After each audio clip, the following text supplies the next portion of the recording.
एक समय था जब लंबे समय तक केंद्र हो या प्रदेश कांग्रेस की सरकार का बोलबाला था, लेकिन समय ने ऐसी करवट ली कि कभी बड़ी पार्टी कहलाने वाली कांग्रेस अब सत्ता से दूर होकर वनवास काट रही है। हालांकि बीच में कुछ समय कांग्रेस को फिर प्रदेश की सत्ता संभालने का मौका मिला, लेकिन फिर वही हुआ जो नियति ने तय कर रखा था और कांग्रेस की सरकार फिर विपक्ष में आ गई। हालांकि विपक्ष में रहने के बाद भी वो अपना दमखम नहीं दिखा पा रही थी, लेकिन कांग्रेस हाईकमान ने कांग्रेस में बदलाव किया और प्रदेश अध्यक्ष की जवाबदारी जीतू पटवारी को दी। और कांग्रेस के मंजे हुए नेता, चाहे वह मीडिया विभाग के अध्यक्ष मुकेश नायक हो या फिर जीतू पटवारी, ने कांग्रेस की साख को बचाने के लिए कांग्रेस में कसावट कर दी। अब आगे सत्ता पक्ष से कोई गलती होगी तो विपक्ष उस पर तगड़ा वार करेगा। इसलिए अब कांग्रेस प्रदेश कार्यालय में सातों दिन सुबह हो या शाम प्रवक्ता मौजूद रहेंगे और उनका समय भी निर्धारित है कब किसको किस दिन अपनी प्रतिक्रिया देनी है। खैर, यहाँ तक तो ठीक है, लेकिन अब देखना होगा कि इस कसावट का असर कहाँ ज्यादा दिखता है।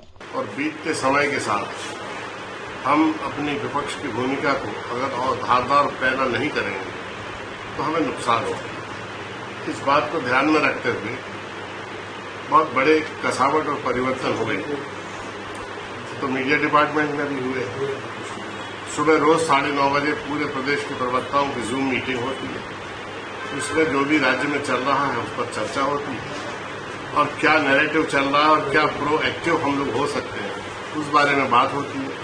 मुद्दों पर बात होती है, कंटेंट पर बात होती है, ताकि हम बहुत प्रभावशाली ढंग से जनता के बीच में अपनी बात और पक्ष को रख सकें। और संगठन में भी इसी तरह के बदलाव हो रहे हैं। धीरे धीरे आप देखेंगे कि जैसे समय बीतता चला जाएगा हमारे विपक्ष की भूमिका और धारदार पैनी और उसका पेश बढ़ता चला जाएगा। कितना असर पड़ेगा सर उसमें? अब देखिए, ये तो हमारे प्रदेश की जनता के ऊपर है कितना असर होगा,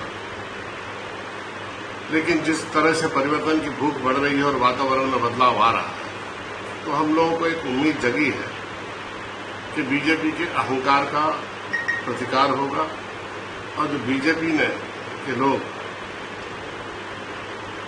बहुत ज्यादा संपन्न धनी हो गए हैं, ये भी जनता देख रही है। जिनके पास साइकिल थी आज वो बड़ी बड़ी कारों में घूम रहे हैं। जिनके पास जो किराए के मकान में रहते थे उन्होंने 4-4 मकान बना लिए। जिलों में जमीनें नहीं बची हैं।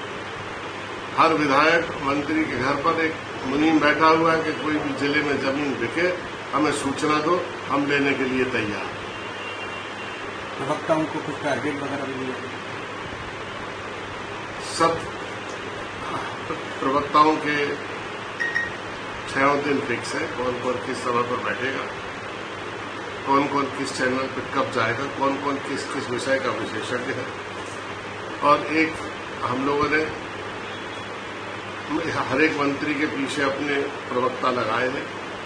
हमने प्रवक्ताओं को सूचना के अधिकार के लिए भी मुस्तैद किया है कि निरंतर जो विषय जीवन को छूते हुए हैं उन पर सूचना के अधिकार के तहत आप सूचना इकट्ठी करें ताकि आप तर्क के साथ, जानकारी के साथ और प्रमाणों के साथ बात करें। देखिए, कांग्रेस क्या बदलाव करती क्या नहीं करती कांग्रेस के विषय है, पर जब तक कांग्रेस पार्टी की नेता, नीति और नीयत नहीं बदलेगी तब तक कुछ नहीं होगा। नीयत में आपकी खोट, भ्रष्टाचार की खोट और लोकतंत्र की बात, ये कांग्रेस के मुझे शोभा नहीं देती। इस प्रकार का उनका काम है। तो भले ही वो मीटिंग कर ले, पर मूल मुद्दा जो गिरोहबाजी, गुटबाजी, खेमेबाजी, खानेबाजी है, जब तक इस पर कांग्रेस पार्टी काम करेगी नहीं तब तक कुछ होना नहीं है। यद्यपि विषय उनका है तो कांग्रेस जो चाहे वो करे, पर नतीजा आप देखें सिफर है। लगभग 2003 से बीजेपी की सरकार जनता की सेवा में, कहीं दिखती है आपको कांग्रेस पार्टी? सिवाय कभी आप मीडिया के मित्र दिखा देते हैं, कभी ट्विटर पर, सोशल मीडिया पर, यही कांग्रेस पार्टी सीमित है।